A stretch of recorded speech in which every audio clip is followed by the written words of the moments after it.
on Studio One. We had a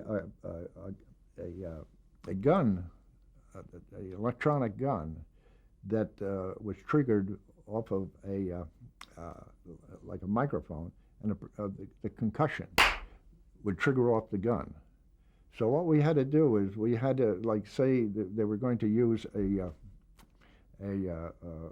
live pistol for the flame and the smoke, but it would be a very small charge, so it wouldn't hurt the actors.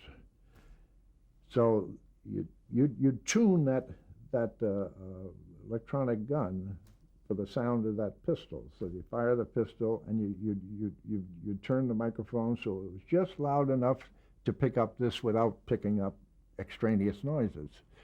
So they had that fixed, and the only thing is you had to remember to shut the microphone off for the electronic gun. Well, anyway, the spokeswoman for Westinghouse, and she was doing this commercial for the Westinghouse refrigerator. And she said, Westinghouse, quiet Westinghouse, the quiet door. Listen, she slammed the door and the gunshot went off, and it scared the junior out of that poor woman. I can't think of her name, but she lost it. Was that Betty Furness? It was Betty Furness. Betty Furness lost it, and Betty Furness never lost anything, and she, Jesus! So, anyway, that was live television, and I had an experience with the same gun on the web. We were doing this fight where the ending was they're climbing the Brooklyn Bridge, and he's got this gun. And he's going, and he sees him, and then the last thing, and he fires this gun, and it triggers off my electronic gun, and I've got that set for that and that. And I've got signs all over the place. Close the mic, close the mic, close the mic, because of the Betty Furness incident. And but then I decided I'll have a ricochet. Just one. And that will be beautiful. And I got it. The ricochet I picked out on the record was one of 8. Now, there was 7 of them after that. Now, I had that set up. Now I had these turntables. I have the harbor noises, some boat whistles, some different boat whistles, and so forth. So a very moody scene, and a life boy. So you have, and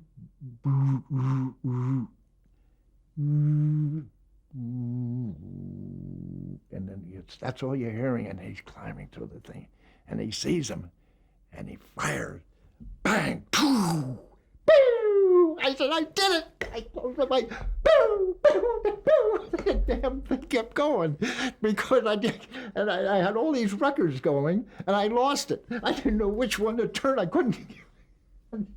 So this damn bullet was going, woo, woo. So I said, oh my God, that's it. And I'm waiting on for the headset. Nobody's saying. I throw the headset down, and that was the end of the show. So I'm up on the catwalk, and that's where the sound effects were, down in Grand Central Station, and it was high up. And it was a ladder that went straight down. So, as a matter of fact, there was you could always tell a female PA how inexperienced she was, because you'd be up there high, and you'd say, could you bring those changes up, please? And she'd climb up, and she'd have a dress on. You see all the stagehands would come down, they'd all be looking. Anyway, they caught quite wise to that very quickly. Anyway, so I'm waiting, and the studio gets quiet as heck. So I said, I'm safe. I start down the ladder, and he says, Mott! And I said, oh, God, there it is. And it was Herb Hirschman. And I said, yeah, Herb. He said, that was the best effect I ever heard. I could see that bullet, ricocheting all through the bridge.